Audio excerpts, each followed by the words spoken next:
speaker is Ruth Lamdan. Ruth has taught for many years in the Department of Jewish History at Tel Aviv University, and she is a research member of the Goldstein-Goren Institute for Diaspora Research at Tel Aviv University. She specializes in family and social history of Jews in the Ottoman Empire. Her book, A Separate People, deals with Jewish women's life in Palestine, Syria, and Egypt during the 16th century. Her book, Sefer Tikkudim Soferim, is a collection of more than 100 legal and communal Hebrew documents, shtarot, copied in Jerusalem in the year 1635 with notes and instruction. With notes and introduction. This morning, Ruth will speak about Jewish women as reflected in eulogies and sermons of Ottoman sages in the 16th and 17th centuries. Thank you. Well, good morning, everybody, all the early comers. This lecture is based on sermons and eulogies delivered by preachers in various communities throughout the Ottoman Empire in the first 250 years following the expulsion from Spain.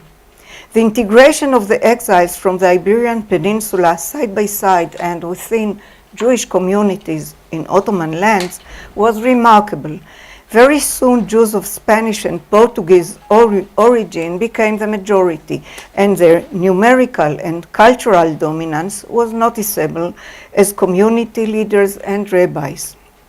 Almost all the sages who were the heads of congregations and served as leaders in prayers and teachers in synagogues were of Spanish descent, and their statements reflect a Sephardic influence on the Jews of the empire. Sermons and ethical Musar literature were intended to guide and instruct the public about proper religious, social, and familial behavior. People gathered to listen to public sermons as described by Rabbi Zachariah al-Zahari, who visited Safed in the 16th century, and mentioned the many synagogues and Batei Midrash to which the congregation came to hear preachers, as he said, preaching in different ways. I believe that due to its educational purposes, women were not completely excluded, and part of them at least could hear the lectures in the synagogues from their seats at the Ezrat Nashim or in an adjoining room.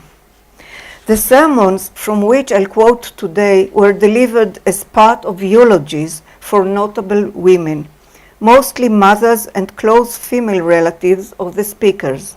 They show the ambivalent attitude towards women in general and the disparity between the rabbinic ideal and the rabbinic practice. These sources, as I've said, must be viewed as mostly educational. Their authors never challenge the traditional roles of women in society.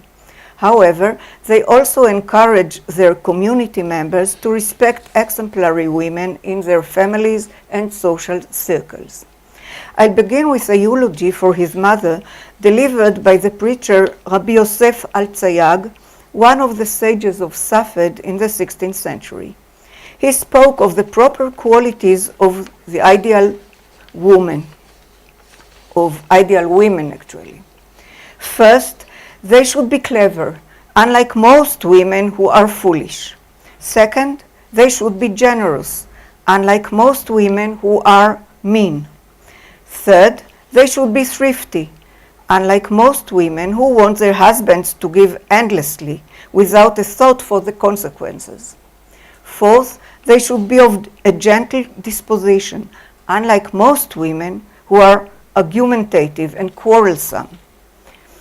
His mother, of course, was different than most women and excelled in her wisdom, modesty, generosity, and gentleness.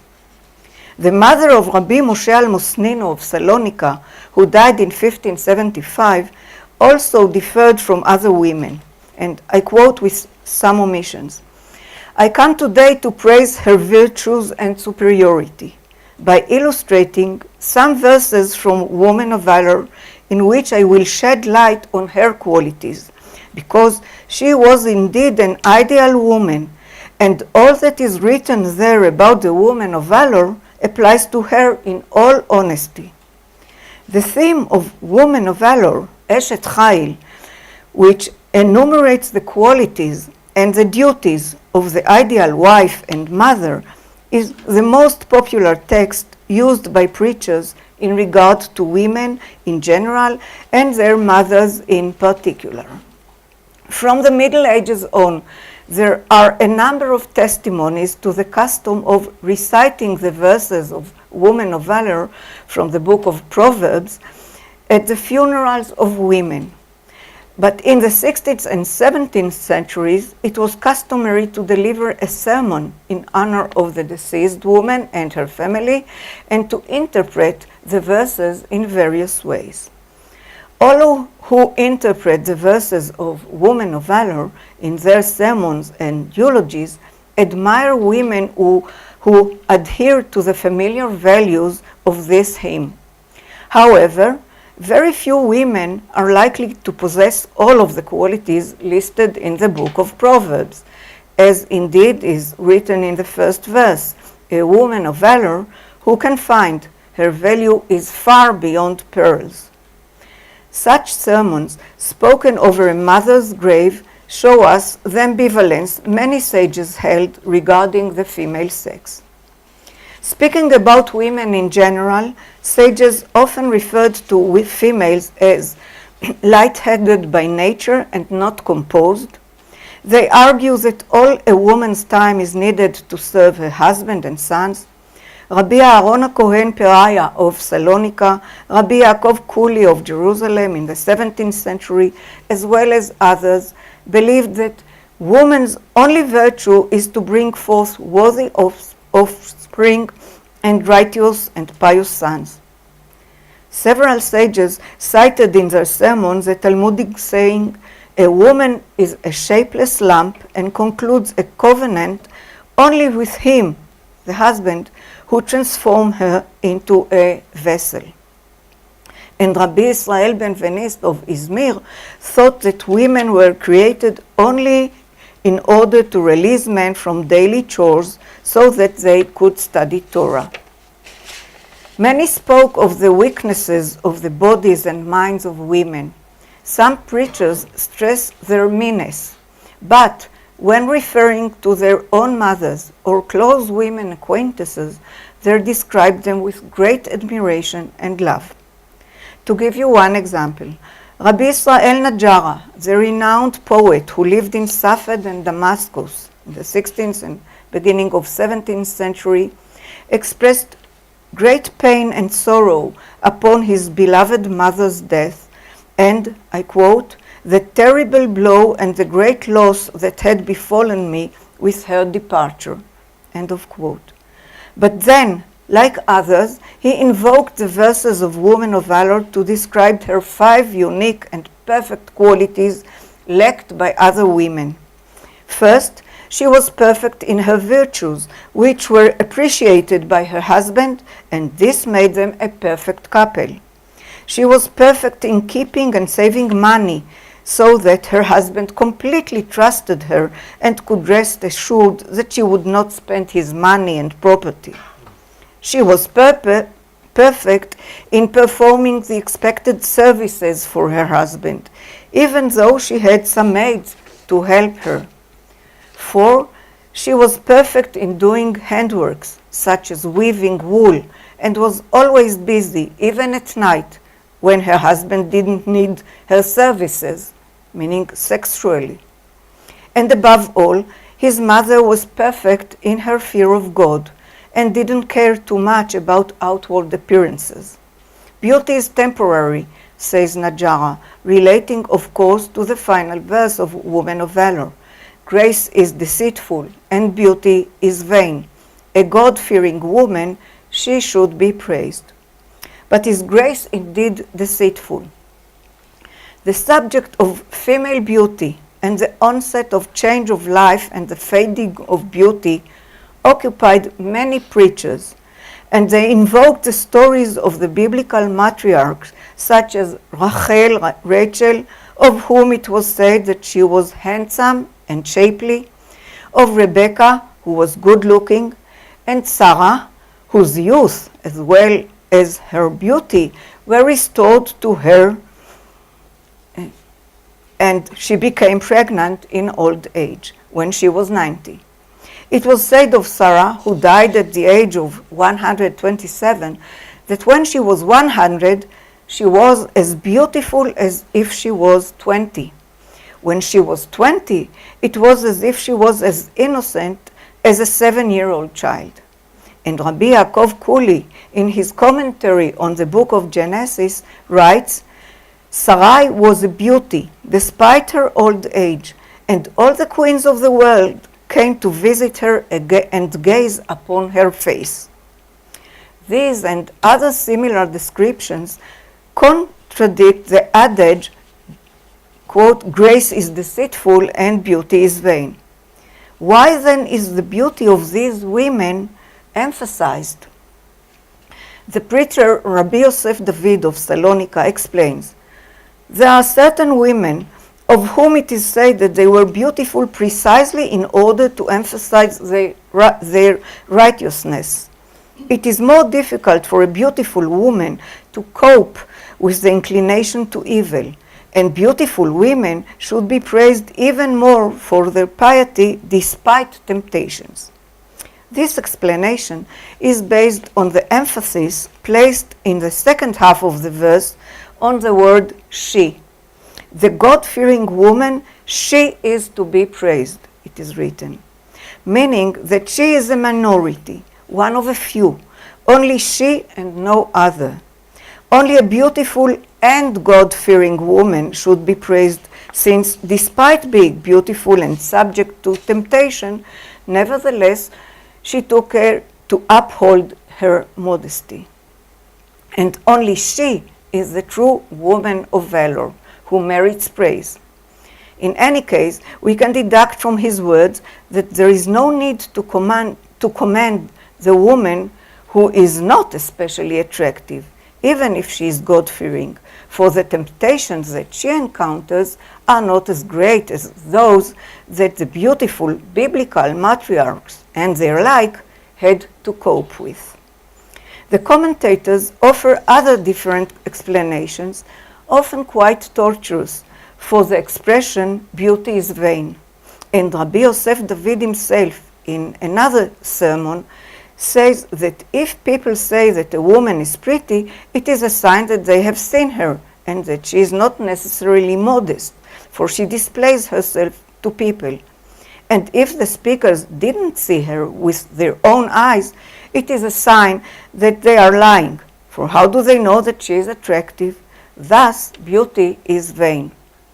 Others explain that the phrase refers to women who adorn themselves with jewelry and are not naturally beautiful.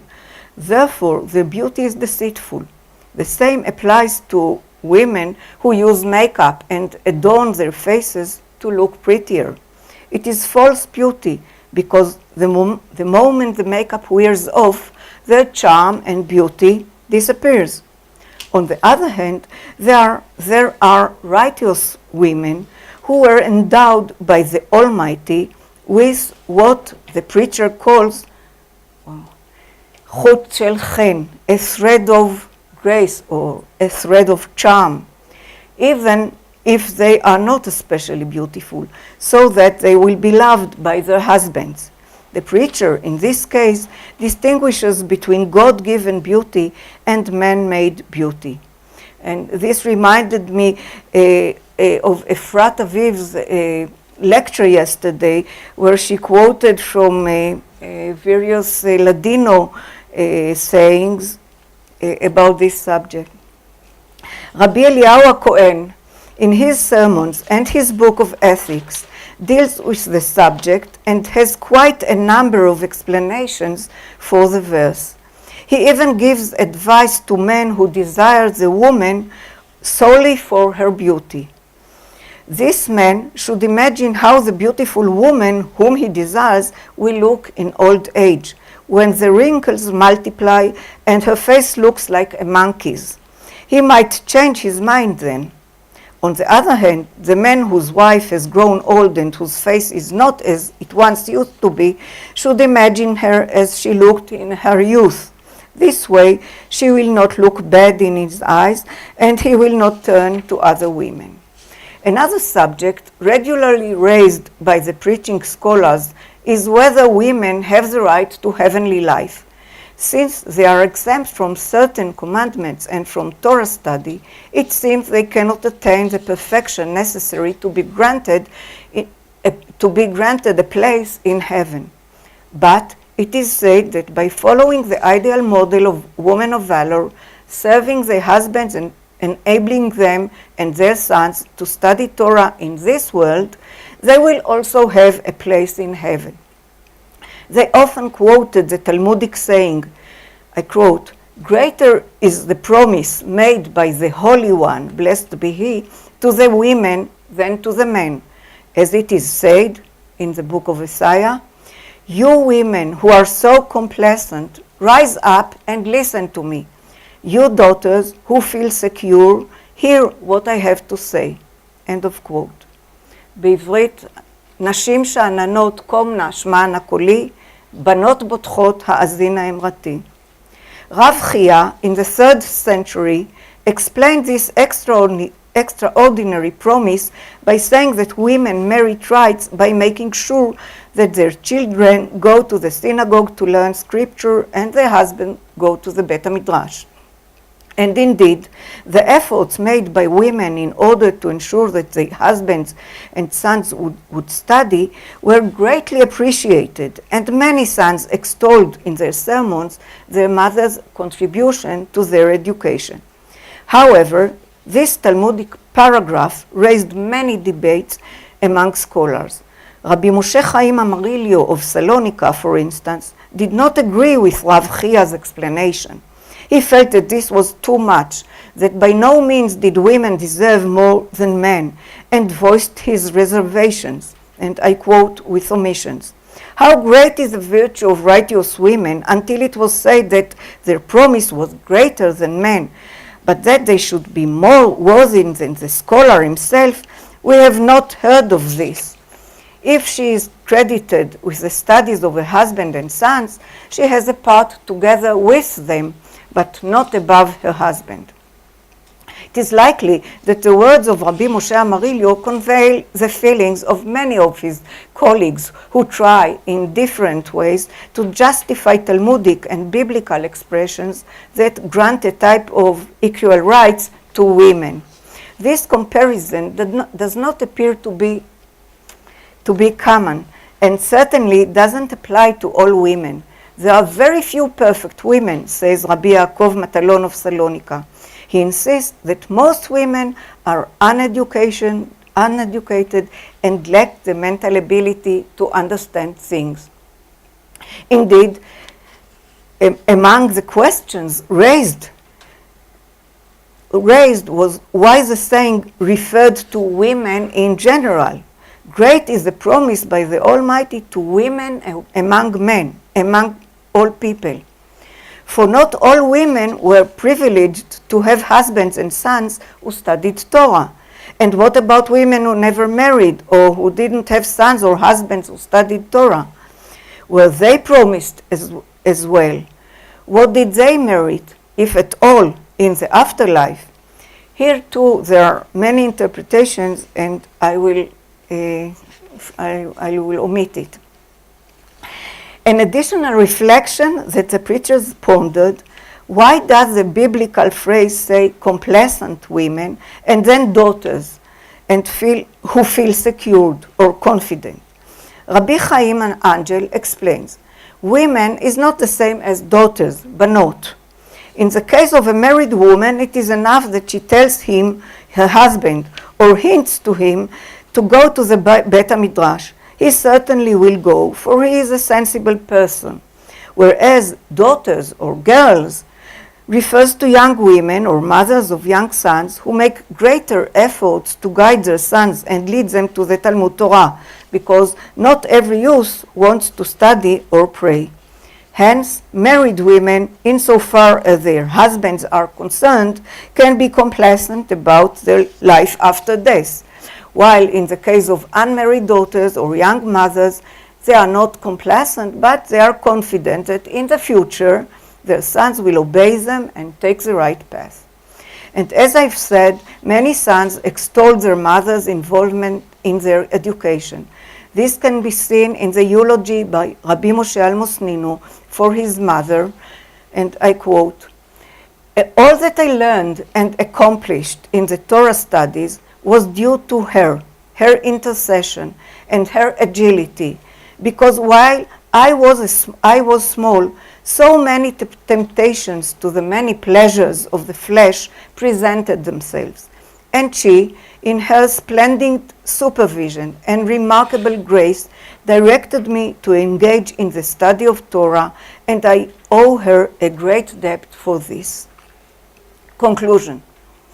While it is true that the almost impossible image of woman of valor is the focus, the commentators also point out the merits of women in general, noting that women played an instrumental role in the exodus from Egypt, a subject that I didn't mention earlier because of lack of time.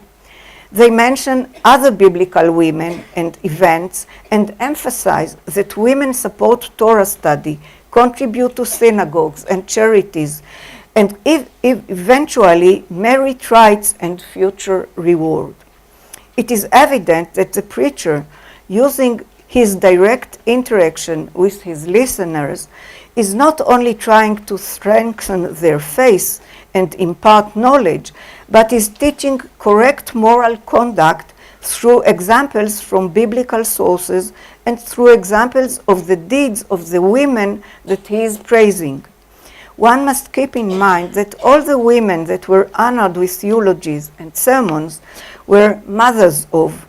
They were extolled for being the wife or the widow of, or the daughter of, or even, I quote, a vessel that the important rabbi so-and-so used, etc. There is no doubt that some of the sermons were pre-ordered on behalf of someone. All the women that the sages eulogized and whose deeds were extolled were important women, and they are all noted for their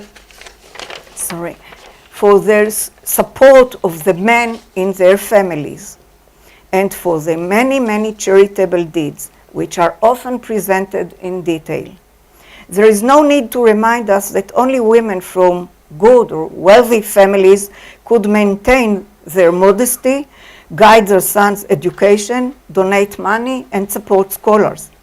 But the virtues of the women under discussion serve as an example to all the women in the community, as well as to the husbands and sons listening to the sermons, who are expected to honor their women and at home and in public.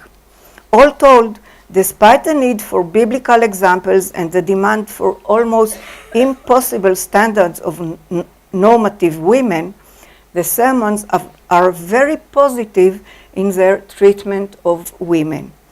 And I'll conclude by quoting the words of Rabbi Aharon HaKohen Peraya in a eulogy he delivered at the death of Mrs. Gentila, the mother of the sage Yosef HaKohen of Salonika, in 1663. I quote, "We see that they, women, were only exempt from all these commandments in order to aspire and to be essential to man's perfection. They raise our sons and save us from sin by cherishing their husbands. And without them, no man will lift a hand or a foot to achieve perfection. There is no one more worthy of such perfection than women." Thank you.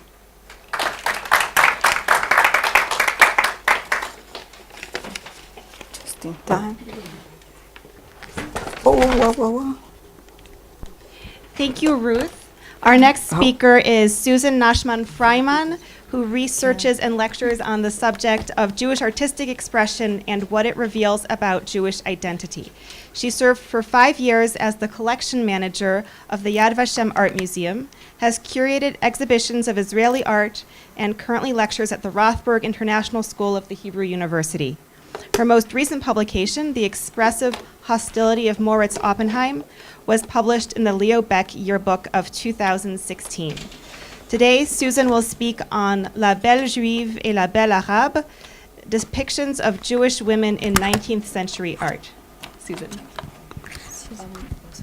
Can, I'm doing that. Yes. Just not working. It's okay, take your time. Can. We're going to close Just the a lights, second, I'm everybody, doing yes. that. We're going to close the lights. Actually, Good.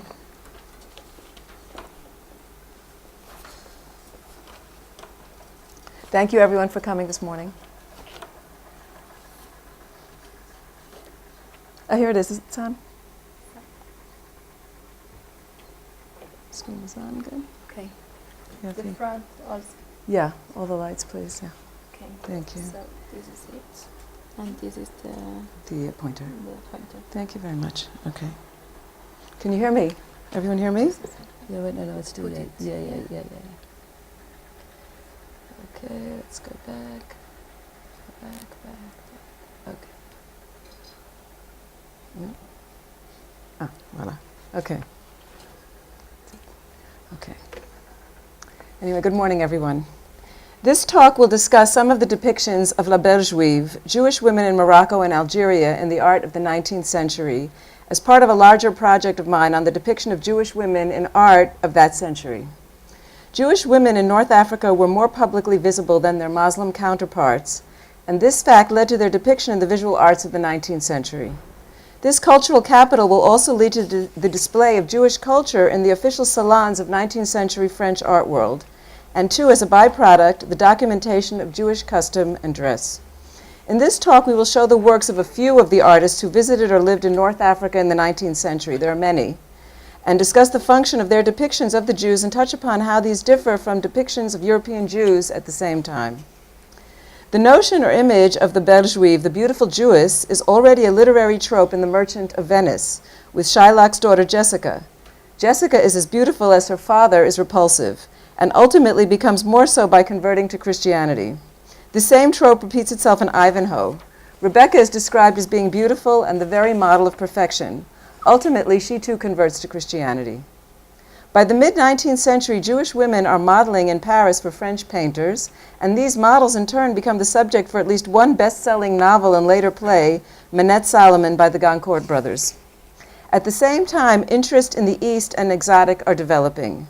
The Orientalist theme in art of the 19th century is one expression of romanticism in the arts. The crave for the sensual and sensational escapism involved invasion of the forbidden space of the seraglio, which started with the success in the translation and publication of the 1001 Nights. The interest in the Orient for many in Europe is not only bound up in the desire for political hegemony, but also in fantasies of adventure of all kinds, including sexual exploit and domination. The belief that, on the one hand, the primitives of the Orient were unspoiled and uncorrupted by the modern world, and at the same time were primal, sensuous, and often violent, led to the appearance of Orientalist subjects even among artists who never visited the Orient, such as the neoclassical painter Ingres, Jean-Auguste Dominique Ingres, who I'm sure you've all heard of, in his Odalisque of 1814, or in the Turkish Bath, a later work of 1862. These works are based on fantasy alone. The beginnings of European influence in North Africa and the Middle East led to a stream of visitors to these regions, and among them artists.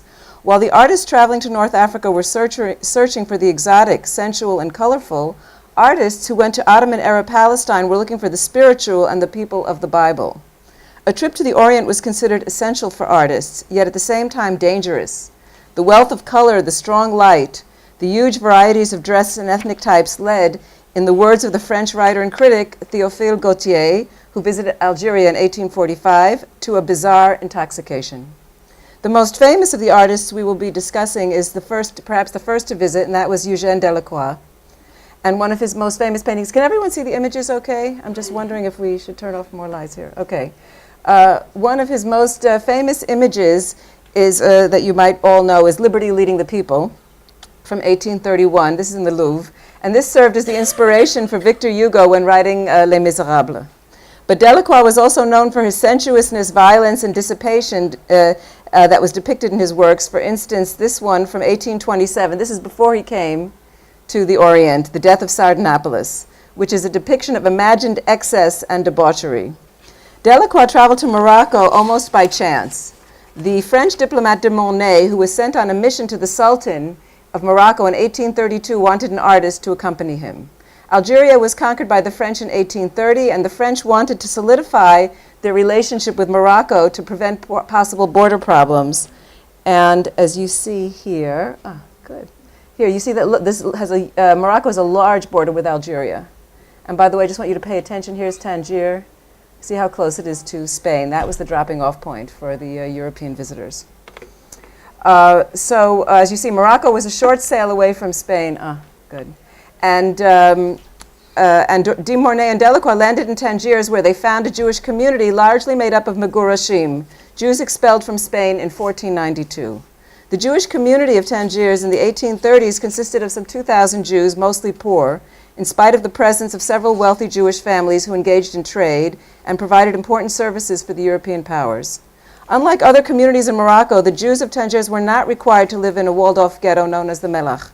The consuls of the European powers were concentrated on purpose in Tangiers to keep the foreign infidels away from the capital of Morocco, which was at that time Fez. Some of the wealthier Jews of Tangiers were in the service of the various European consuls there. The Ebn Sur family served the English, the Ben Shimol and Eisenkot families served the French, Pinto and Sixou, Belgium, Bendelac, the Netherlands, and the Hassan family, Portugal and Spain. In addition, because of their knowledge of languages, they served as translators for foreign visitors. During this period, Muslim women led extremely sequestered lives. Among their restrictions, they were not allowed to attend prayers in the mosque, and upper-class women were only allowed to be outside on trellised rooftops or balconies that blocked visibility from the street. Delacroix and later artists were very struck by their inability to find local Muslim women to paint, let alone sketch, and the inaccessibility of the Muslim women is a theme that repeats itself also in the writings of male travelers such as Gautier. Christian visitors did not move freely about and were subject to ridicule and worse when in the streets. Delacroix reported that in Meknes they had to be escorted by an armed guard. The Europeans were convinced that the Jews were identical to the Muslims in some respects, and therefore one could learn about the Muslims by studying the Jews. However, here, as in Europe, the Jewish men were seen as uninteresting at best and repulsive at worst. Delacroix described Jewish men as having deceit in their eyes and not inspiring much interest. Jewish women, on the other hand, were beautiful. Delacroix wrote, "The Jewish women are admirable. I am afraid that it will be difficult to do anything but paint them. They are the pearls of Eden." Gautier wrote of a Jewish woman he saw, this is my translation, "We were dazzled by this example of Hebraic beauty. Raphael couldn't have found for his Madonnas an oval face so purely elongated, a nose of a cut more delicate and noble. She seemed to be asking for forgiveness for being so radiantly beautiful, in spite of belonging to a fallen and devalued nation." Pierre Loti wrote that the Jewish women were bedecked in gold and gems in a setting reminiscent of 1001 Nights. The walled Jewish quarters of Fez, Meknes, and Mogador that were decreed by the Sultan also enabled Jewish women to walk freely in the street, a freedom denied their Muslim counterparts. And in addition, Jewish women did not wear veils, unlike Muslim women. Delacroix was to spend 6 months in Morocco. Avraham ben Shimol, the translator of the French consul in Tangiers, and David ben Chaim Eisenkot, perhaps an ancestor of our present Ramatkal, was the consul's dragoman, and they opened doors for Delacroix and his delegation to Jewish homes. Delacroix filled his 7 sketchbooks from the trip with scenes of Jewish life. These are an example of one of the sketchbooks. And he was also invited to the wedding celebration of the daughter of Avraham ben Shimol, an event which happened on February 21st, 1832. And from these visits came many watercolors and several paintings, plus sketches in the diary. Some of the best known ones are this one, Saada, the daughter of Avraham and Preciada. This is Avraham ben Shimol's daughter, presumably the bride. Another one, the Jewish bride from 1832. And this painting, the well-known painting, Nos Juive au Maroc, the Jewish wedding in the Louvre. Delacroix wrote copiously about the wedding in his diary and some 10 years later published his impressions in Le Magasin Pittoresque. This painting, The Jewish Wedding, was exhibited at the Salon of 1841. Interestingly enough, it received mixed reviews. Let me see, the next slide is a little, oh no. It received mixed reviews and has been a topic for much scholarly discussion.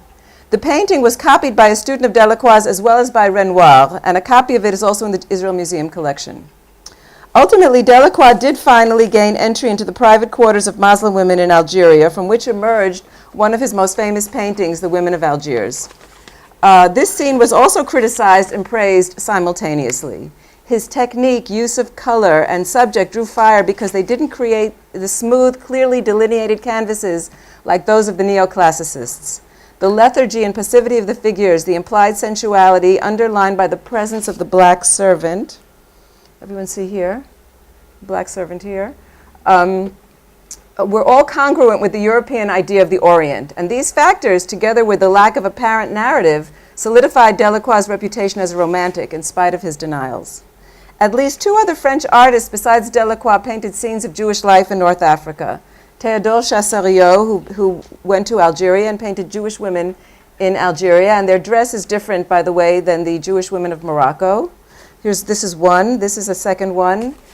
Two Jewish women with a baby in a cradle. Everyone see the cradle, baby in the cradle here? He did a large work called Sabbath of the Jews of Constantine, also from Algeria, that was exhibited in the Salon of 1848, unfortunately now lost.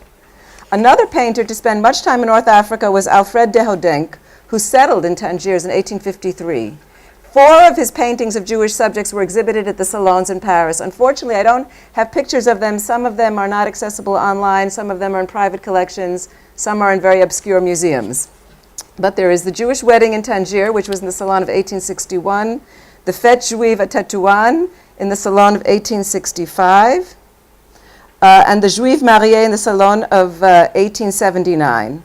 Another painting of this, the subject of the Jewish bride from 1867 depicts the traditional dress of Moroccan Jewish women, la grande robe, and it's thought to be a remnant of the garment. This is a photograph of one of those dresses. Okay, and it's thought to be a remnant of the dress of the women of Spain before the expulsion. This is unique, by the way. This is a garment that's unique to the Jewish women of Morocco. It was worn by women after their marriage.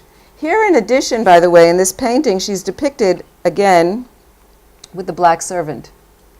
Okay, that servant is like a counterpart to the figure of the light-skinned bride, but it also adds some of that sexual frisson of Oriental fantasy, much like the black servants we saw in The Women of Algiers or in Manet's Olympia of 1863. One of de Hodenc's paintings displayed at the Salon of 1861 was L'Exécution de la Juive, which depicted the public beheading of Sol Hachuel, who was a teenage girl from Tangiers. She was 15 years old when this happened. This is a true story. She was accused of embracing Islam and then recanting, and she chose to die rather than ultimately renounce her Judaism. It's a very interesting story. Her execution took place in Fez in 1834, and the Jews were required to pay for her execution and burial. Her grave became a pilgrimage site for both Jews and Muslims. An entire folklore has developed around her story. I'll just give you one example. The year 1834 is the Hebrew year 5,594, and the gematria of 594 is the same numerical value as tzedeket, the Hebrew term for a righteous woman. The subject was so popular that de Hodenc painted it 3 times. The theme of this overly theatrical painting fits in with Orientalist schema, the violence and cruelty of the Orient coupled with the drama of the impending death of a beautiful and innocent young woman and possible sympathy for the lot of the Jews of Morocco. One of the topics that has been raised by art historians is the question of how true or accurate are these depictions. De Hodenc obviously was not present at this event. Okay. The answer is perforce yes and no. As we know, a work of art can be true without being a copy of reality. With regard to La Noce Juive, the Jewish wedding in particular, first of all, much has been written about it, but the atmosphere created was more important to the artist than the details of the event. The setting of the wedding in the courtyard very much reflects the design of Jewish homes in both Morocco and Tunisia. Men and women sit separately. Muslim male guests, there's a detail here, Muslim male guests can wear different colors, where the Jewish men were required to wear dark-colored garments. Okay, the men and women were sitting separately. The dancer here, as you see, she's wearing la grande robe. She's wearing the dress that I showed you previously. And by the way, this is the depiction, for instance, this is a typical example of something that has drawn criticism. One art historian consulted with a rabbi who said there's no way the Jewish women were dancing at these weddings, okay? So it is not surprising that a contemporary rabbinic source would deny the existence of a custom that doesn't conform to the norms today. However, these dancers did exist, as they were witnessed by two Jewish chroniclers, the Italian Jewish traveler and adventurer Shmuel Romanelli, and 100 years later, Nachum Shlush. Another question that has occupied viewers is which figures represent the bride and the groom? Delacroix himself wrote that the bride was inside and not depicted. Perhaps the event to which the artist was invited was not the wedding itself, but one of the celebrations afterwards, the Sheva Brachot. Delacroix gave a lot of attention to the accuracy of the detail and color, but in general, the composition and subject were subservient to formal and painterly concerns, particularly as the fresh impressions of the trip faded over time and were later embellished. One unexpected documentary find emerges from a small sketch in one of Delacroix's notebooks, and it offers a rare glimpse into the lives of wealthier Jewish women, at least. On Sunday, April 28, 1832, Delacroix's entourage visited the family of Jacob Buzaglo, a merchant. And here's one of the watercolors from that visit. He sketched, excuse me, Buzaglo's daughter, thank you very much. He sketched Buzaglo's daughter, Jamila, and she wrote her thanks to the French delegation in Hebrew letters in the Jewish Arabic dialect here. This is the best image I could get of this work, but this is a very interesting document, if you will, because as we talked about yesterday, according to historical testimony, women didn't know how to read and write. So this is a little window into another aspect of their lives. One of the interesting ironies of the Orientalist theme in art is that the Jews of the Orient, as a subject in art, received more exposure in the salons, the bastion of the French art establishment, than European Jews. Nevertheless, the Jewish women of North Africa were types. Their names, although known by the painters, are not usually mentioned in the titles of the works, unlike later portraits commissioned by Jewish patrons. Interestingly enough, European Jewish women were also seen as Oriental. This is a portrait of Betty de Rothschild, the wife of James de Rothschild in Paris. She was depicted by Ingres. This is probably the most famous artist to paint a Jewish woman in that period. And she was described by a contemporary as having large eyebrows à l'orientale, Oriental style. The extent to which, in some ways, Jews adopt this Oriental identity can be seen, in a way, in Orientalist architecture, both in synagogues in Europe and the United States. Did the mainstream exposition of these paintings have a role in raising the awareness of European Jews to their exotic brethren? Hard to say, but the son of James de Rothschild, Solomon, came on a mission to aid the Jews of Tetuan in 1857, and Montefiore went to Morocco in 1865 at the behest of the Jewish community. And as you all know, the Alliance Universelle Israélite opened its first school in 1862 in Tetuan. So it brought European culture to the Jews of North Africa. We can see that the Jews are becoming much more active agents in their depiction, because here you see a portrait of the Jewish consul to Belgium, Abraham Sixou, that he commissioned a portrait of himself from a Belgian artist.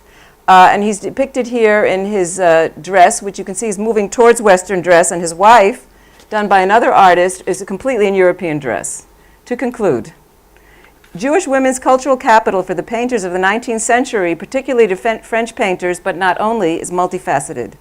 The interest in the exotic women of the East led painters to Jewish women who were more accessible than their Muslim counterparts. As such, they were stand-ins in a display for a male audience, not necessarily agents of action in these depictions, but rather beautiful figures, aligned, as Delacroix wrote, like flowers in flower pots. They were not individuals, but exotic types that fit in with fantasies of the Orient. But in addition, the interest that these beautiful and exotically dressed women aroused in the artists led inadvertently to the documentation of a community and a way of life that would ultimately disappear. At the same time, these works were probably the only ones that depicted Jewish life in the salons of the 19th century. On a more general note, exposure to the light and the color of the Orient was to change the course of European art. Today, the art of these Orientalists is downplayed. They were, to some extent, agents of the European colonization project of Africa and the Near East. However, a glimpse into these works reveals something of the richness of Jewish life in these communities, even as they were subjects of European fantasy. Thank you.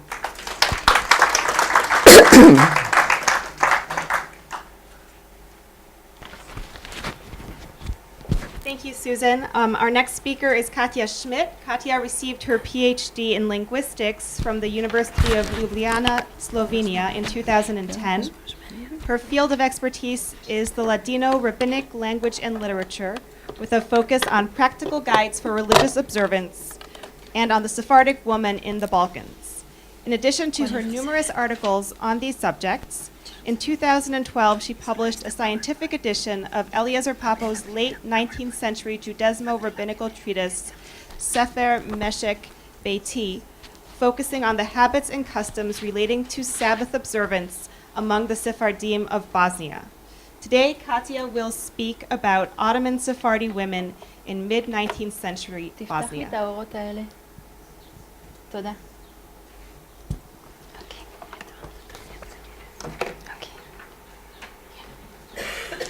Thank you very much, Paola. First of all, thanks to the organizers for such an excellent organization. It's really an honor and pleasure to me, for me to be here and discuss on such a fascinating topic. The aim of this lecture is to point out to some Ladino literary sources which provide valuable information about Sephardi women living in the Ottoman Empire, Ottoman Bosnian society in the mid-19th century.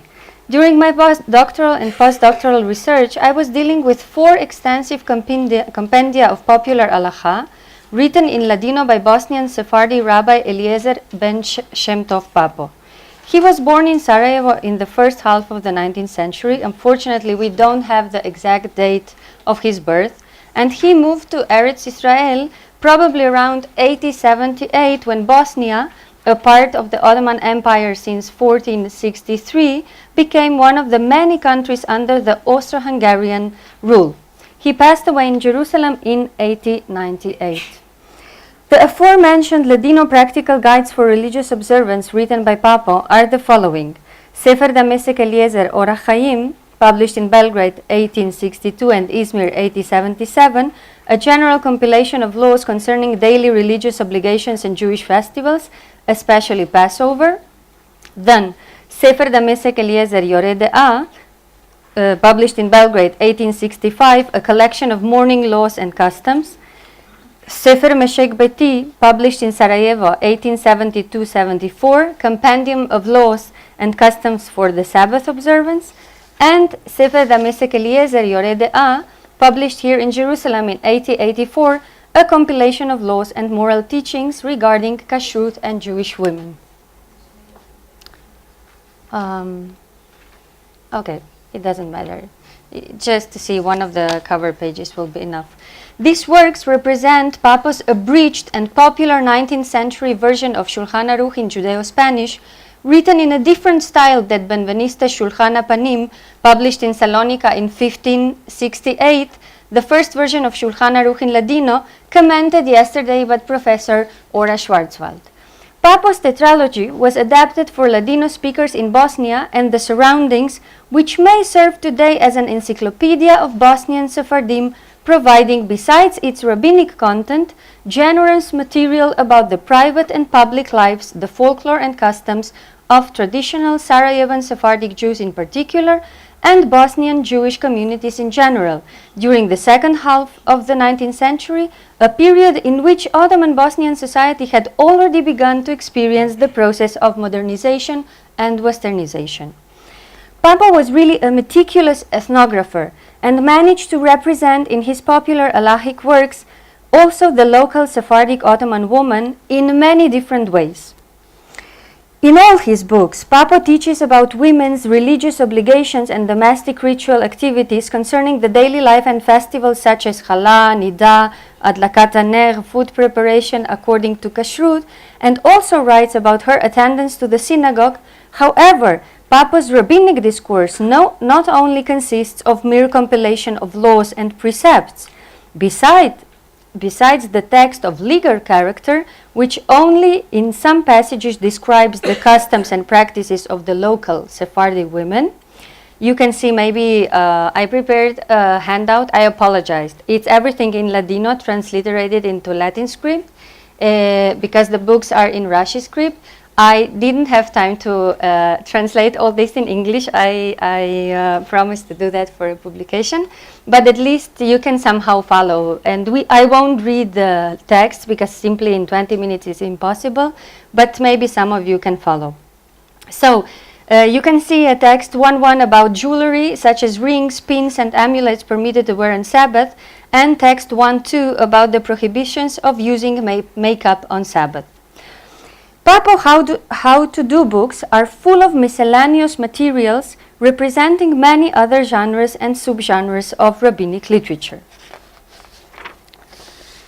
In his works, I found approximately 50 stories or narratives, Maasiyot and Meshalim, from which at least 10 or even more are protagonized by women. Similar to the passages of legal character, the corpus of these narratives represent well-known stories adapted from Hebrew into Ladino, exemplifying positive and negative features of women in general, but not really providing information on Ottoman Sephardi women in particular.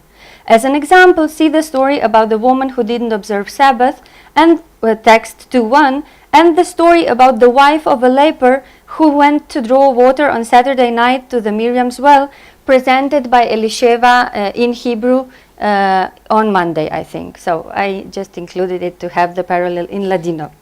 It is the text 2:2. Papo includes in his works also a dispersed compilation of prayers in Ladino and suggests Sephardic women explicitly not to recite prayers and blessings in Hebrew because they do too many mistakes and they do not fulfill their obligation. As an example, I will read this time because you all will understand the pronunciation of the blessing recited during the ritual of lighting the Sabbath candles, text 3:1, and the blessing Sheheheyanu when separating the dough of the challah, both imitating successfully the Bosnian Ladino dialect. He's a little bit mocking on women, but I want to read it because it's really funny. Y para algunas mujeres que dicen acerca de sano bemizvotav zivanu lehadligner sel sabat, chica la verajá y muchos los hierros, lo mejor es que la digan en ladino. Bendito tu Adonai, nuestro Dios, Rey del mundo, que nos santificó con sus encomendanzas y nos encomendó por encender candela de Shabbat. Also, Sheheheyanu is very problematic. He says, y para las mujeres que no saben decir shin, salvo dicen la fris, a según dicen Shehianu vegiemanu, lo mejor es que diga en ladino, bendito tu Adonai, nuestro Dios, Rey del mundo, que nos santificó con sus encomendanzas y nos encomendó por apartar terumá jalá.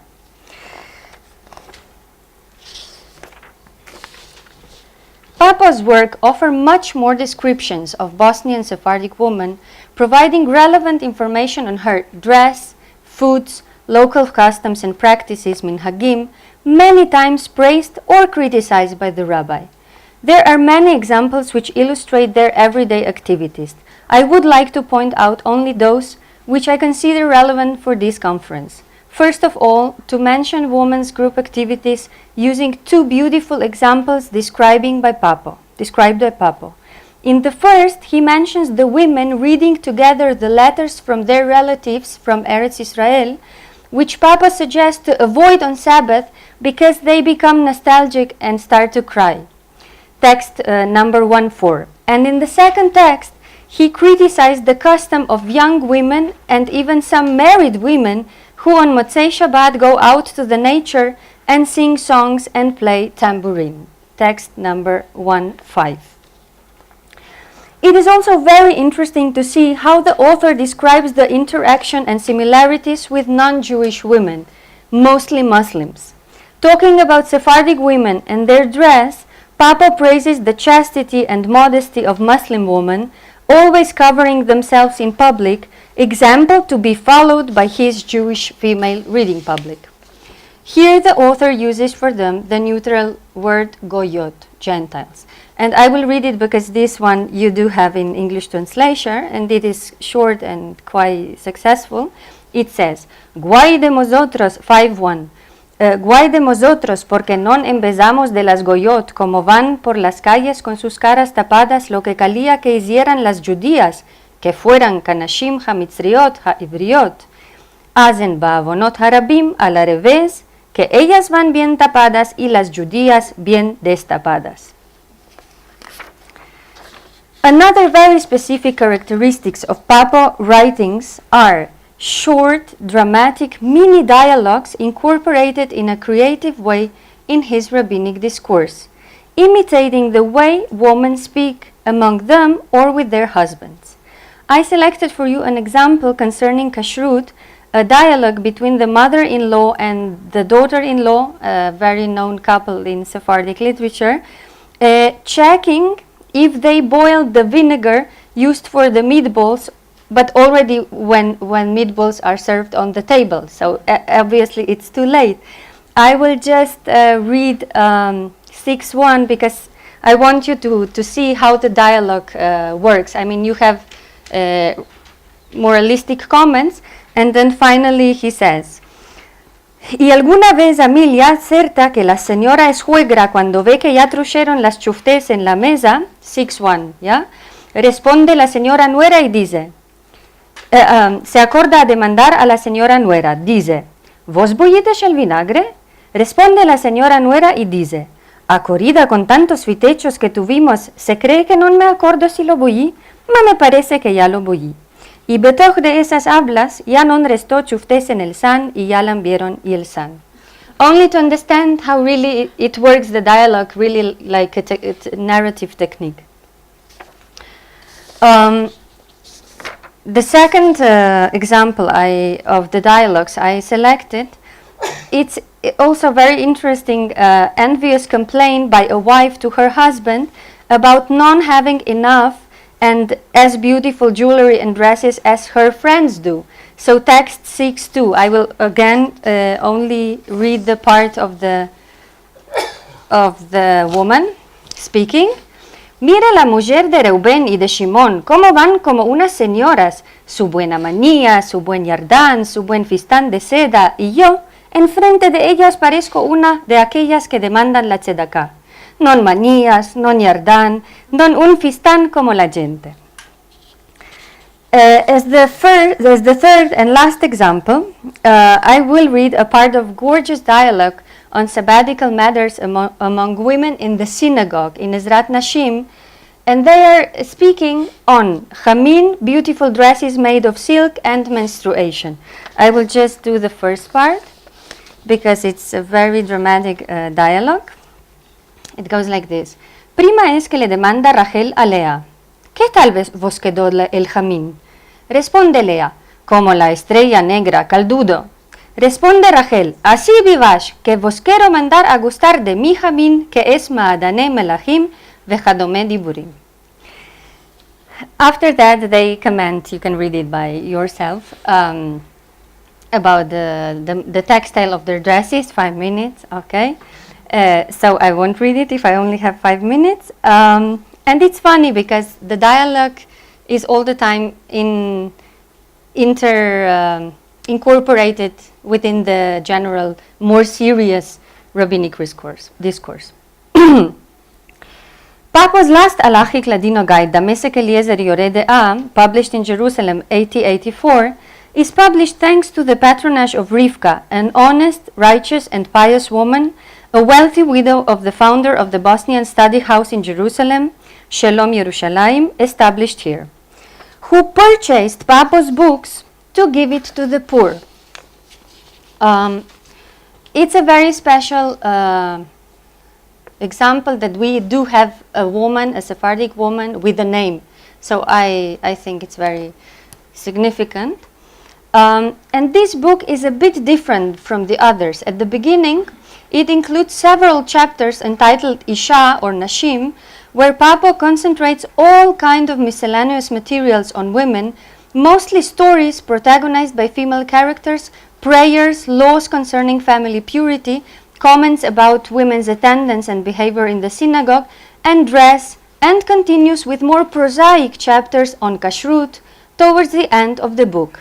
It seems that he wanted to please Rivka and indeed made the reading of the first part of the book much more attractive and much lighter than the second part of the book, which is on how do you have to clean all the animals. So it's really not so attractive. In this book, the question of literacy among Sephardic women is raised by the author himself, saying that this book is written for men, but also for women who know how to read Ladino in Rashi script, to be able to read it to other women and instruct them on how to fulfill their obligation. Now we are already in the 19th century, so we have other testimonies from the, for example, from the periodical press, that women from the Balkans do learn Rashi script to be able to read novels and periodical press. So it's an interesting phenomenon, but of course we don't have numbers, we cannot be sure, etc., etc., what we more or less saw all these days here. So to conclude, I would like to mention another very different Ladino source which provides similar depiction of the traditional Sephardic woman in Bosnia. It is the Judeo-Spanish essay, The Sephardi Woman from Bosnia, La Mujer Sephardi de Bosnia, written in manuscript only in Latin characters, but in Ladino, in Sarajevo in 1931 by Laura Papo Bojoreta, also from Sarajevo and also Papo. She was born in 1891 and passed away in 1942. And this is the first Bosnian Sephardi woman writer who refers to the Ottoman Sephardi woman from the previous generation of her grandmother and her mother, in contrast with the modern European one exemplified by herself and her intellectual profession. I compared the data we get in the two Papo sources, very different, one religious and another one secular, and I got a very interesting male rabbinic vision of the traditional Sephardic woman on the one hand, and a female vision of a modern Sephardic woman, an intellectual who wrote secular genres like dramas, poems, essays, and stories in Ladino, on the other hand, representing the same generation of the Sephardic woman in the Bosnian capital in the mid-19th century. I truly hope I convinced you that both literary sources, and there are much more, are highly relevant for our knowledge on the cultural capital of Jewish women in the Balkans. Thank you.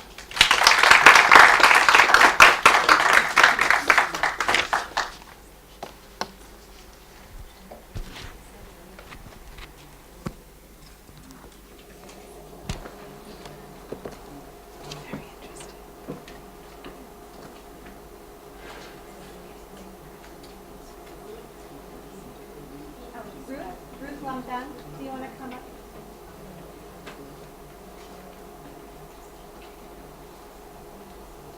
So thank you to these three speakers for wonderful and very contrasting papers on representations of women.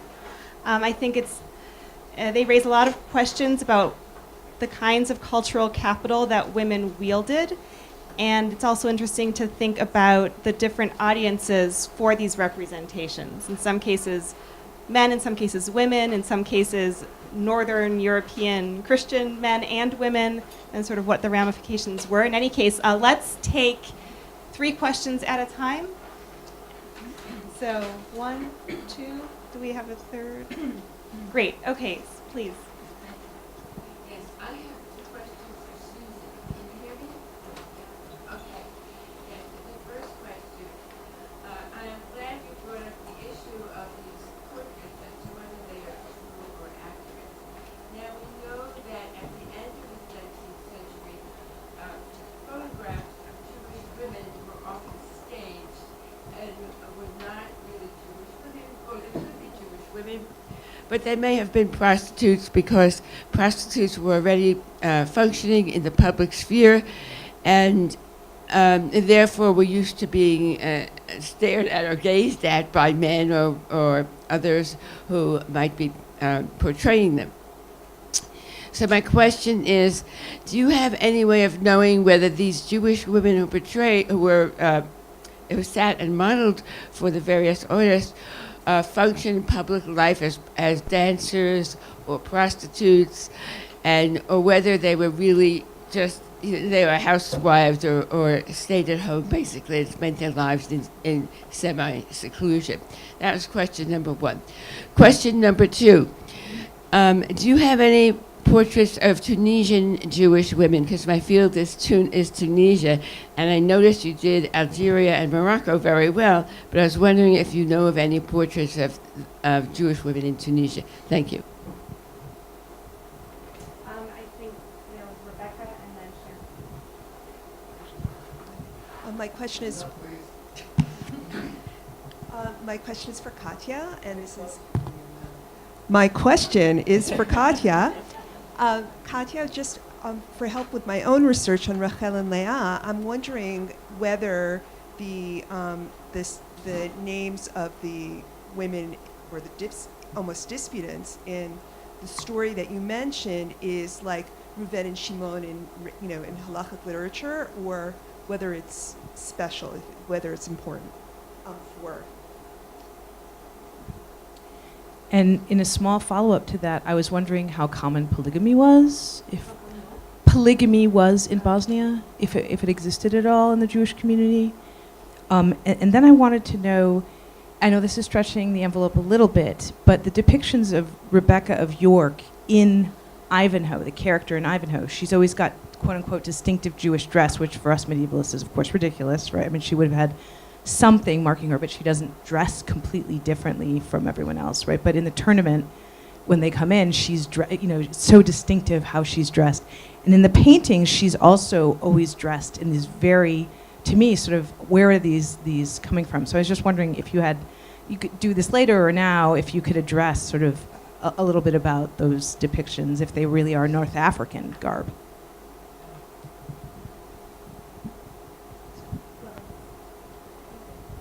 All right. Thank you. Efrat, that was Efrat's question about Tunisia. Is your name Efrat? I'm sorry. No.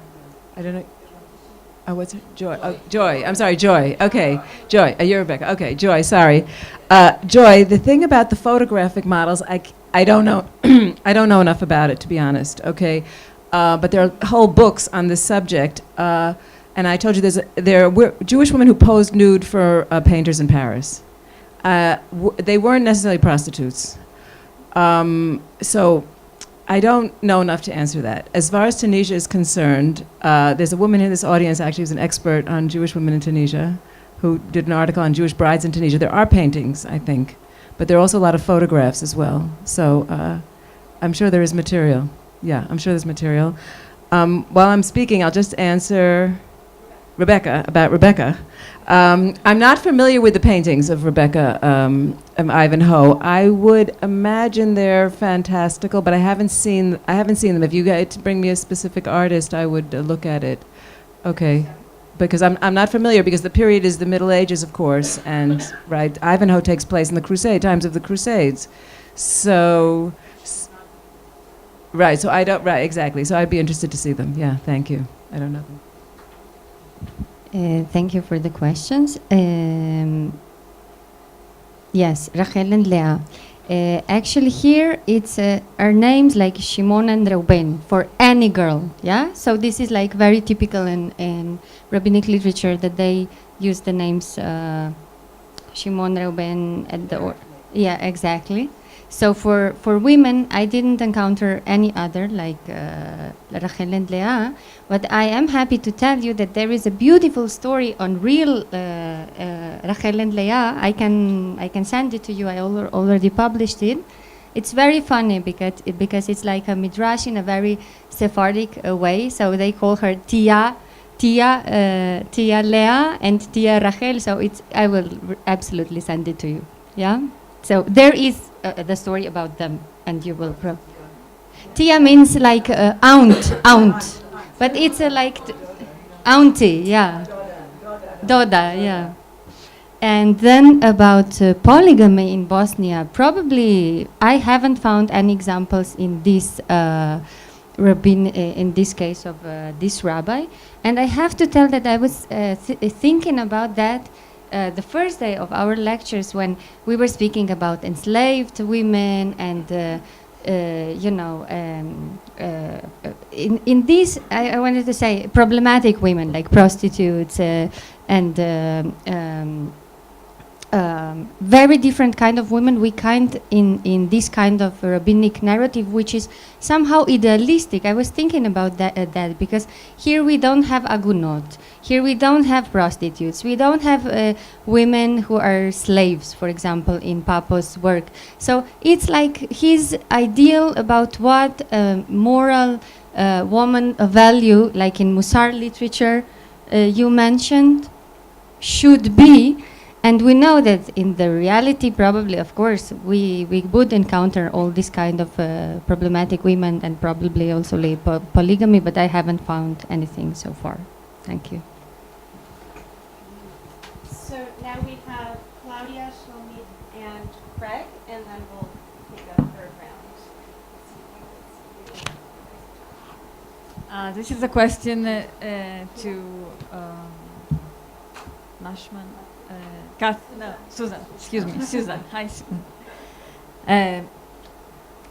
Your matter is so complicated and your presentation was wonderful. It made me so curious about so many things. I just wanted to ask you if you could add very shortly something about a comparison between Jewish women and Muslim women. I was wondering, for example, about the representations of Clorinda of the Gerusalemme Liberata of Tasso, and yes, that it's very similar in a way to Rachel in the Ivano and so on. I mean, this is, yes, and they convert, she also converted at the end, and if you could add something about that shortly, about the development of also, yes, Muslim women and Jewish women. So this is also a question to Susan. So you're showing depictions that say more about the artists and their expected or intended audience than about the subjects themselves. Do we have anything from French Jews and French Jewish women, either at the time or later in French Jewish periodicals, women's magazines, that kind of thing, where they talk about how they're being depicted? Because then you might get, some other way of looking at it.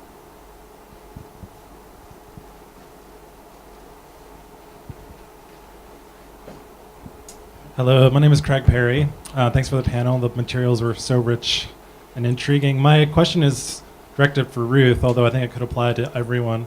I don't mean this as a provocation, although it might sound like it.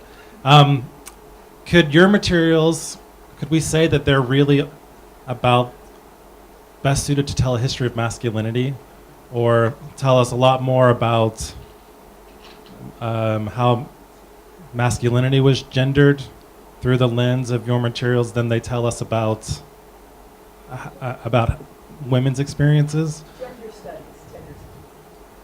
Okay, I mean, I think it's particularly, just thinking about the suitability of who are they really talking about when they portray ideal women, and what values, are they trying to highlight and for what reasons?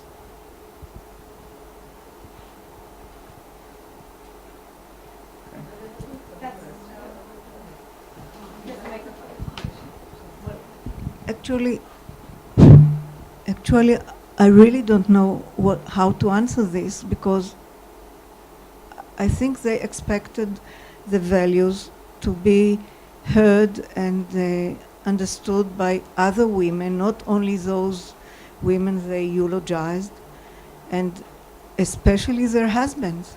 I believe that they wanted the husbands to understand that they have to appreciate their wives. And they do it. They do it much more than is thinkable, than is usual in other sources. I don't find many sources where they highlight women's chores and donations and also sorts of things that they expect women to do in this way. Only in the eulogies we find it. So, sorry, I don't know if it's too genderized or not. If I can, I think it's a very good question because, for example, I think that more or less all the traditional Musar, Alahic literature, it's the same world. I mean, the man has the same role, the woman more or less the same role. And I think that I saw the difference when I started to read this Laura Spapos work on the same generation, describing the world, the traditional Sephardic worlds of their grandmothers and mothers, and her, an independent, modern woman working in her own profession, which was really weird. Also, her family, she comes from a family, all her sisters were really very radical, I mean, very advanced, because they all, one was living without marrying, another one married a Serb, another one a Croat. I mean, none of them would be the typical Sephardic Jewish girl, like their mothers wished to be. So I think it's a good example when she really is describing, and it's very, she has this ambivalent feelings about the generation of their mothers, what was good and what was bad, and she's asking herself, she is very the woman of progress and modernity, but she still has her doubts about if this is really what is correct, and if it also complains about the difficulties of this kind of new life, new modern life. So I think that we put it together in comparative study, then we can start to understand the differences of this very, very different experience. But I think we should work on that much more than we do. So I think it's a fabulous approach to follow up, right? Thank you. Okay, thank you also for the questions. Okay, Claudia, I'm not familiar with the Tasso. As far as Muslim women, the writers, but the trope of the belle juive is a literary trope. In other words, it's been written about in literature quite a lot. So that's it. The Arab Muslim women don't have any visibility. They're not visible. That's the artists and all the writers complain about this when they go to North Africa. They can't find them. Finally, I think Delacroix, they bribed themselves into this harem or whatever it was. I'm not sure if it was a harem, but whatever they thought it was, they bribed themselves in there. You know. So, and then at first people didn't believe it. By the way, you know, you have to be careful with these accounts. Like again, the people want to say that no one would allow, no good Muslim would allow Christian men into the thing, but into the women's quarters, but obviously it did happen. So just like the Moroccan rabbi who says no Jewish women would dance in front of men, okay? But it did happen.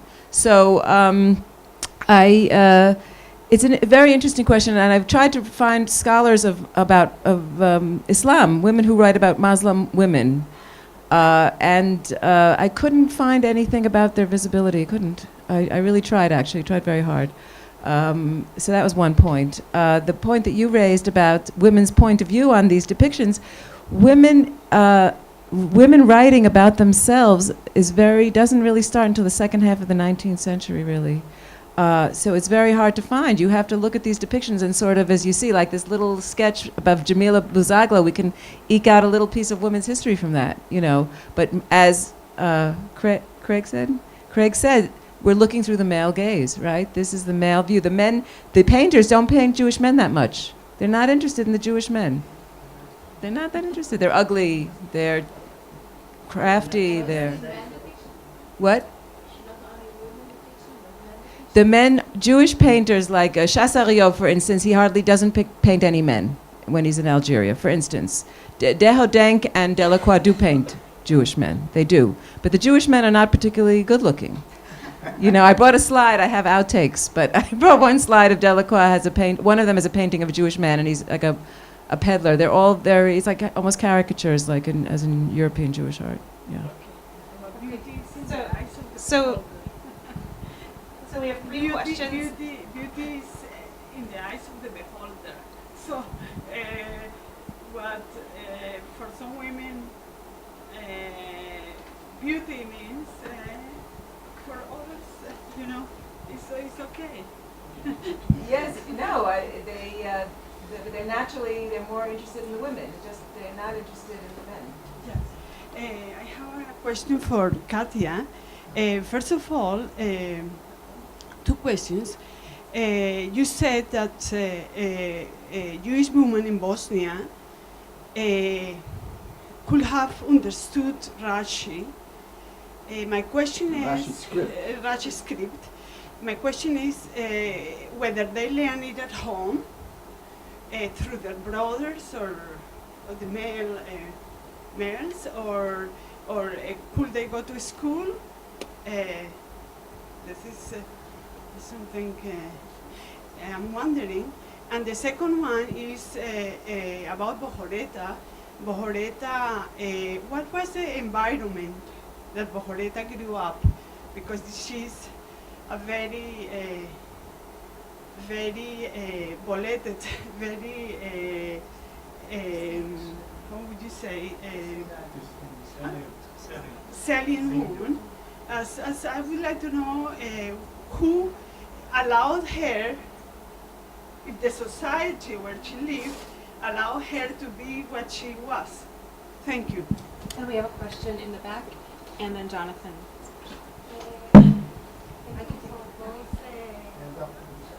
Thank you for both lectures, very interesting. I'm sorry, Ruth, I don't have a question. I have a question or a comment to Susan. I have, some biographies or autobiographies, something about Sol Hatchuel. And one of the men there, Rafaela Cohen, wrote that she was beautiful, she was blonde hair with blue eyes. And I said, no, it can't be, because I know this picture of the Odank, and she had black hair. So it's Orientalism, as you see, because I didn't look, I'm not an art researcher, so I didn't look at I had to. The date, that is 1862, and she was executed before. But, it's Orientalism, because in Rafaela Cohen, she was blonde. It's very interesting. The second is that the picture of Chadra, not Chadra, yes, Chadra, the wife of Sixo, it's hers, because her granddaughter, I think, is Ellen Sixo, the feminist, French feminist, and I saw her picture in Haaretz. It's the same big nose and everything. So thank you for enlightening me to Katja and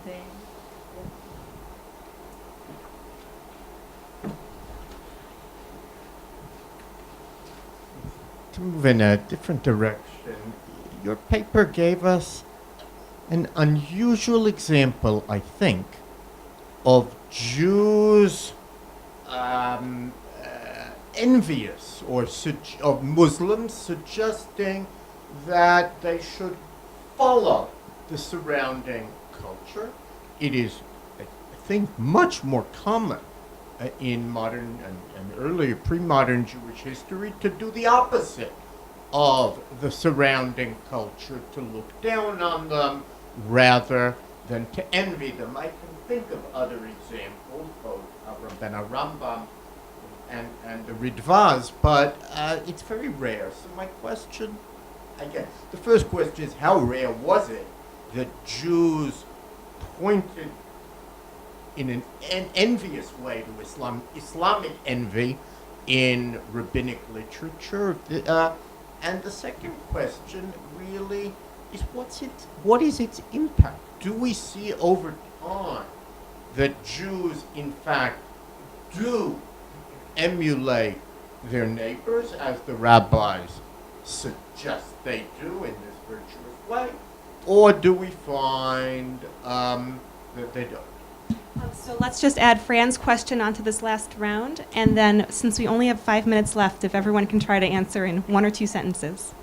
I'll be very fast. I just wanted to add or complicate the picture of the Tartakoff and the Benjamins by saying that Clara Benchamal left Tetuan not that long after Delacroix's painting to go to Paris in European dress, but subsequently sent to the World's Fair in Chicago dolls dressed exactly as Delacroix had depicted them in the wedding.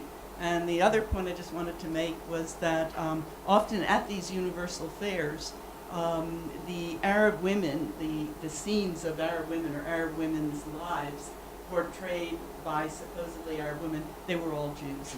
So yet again, to reinforce Arab women are not visible. Okay, so Mr. Osman, I have just one comment to this. Sure.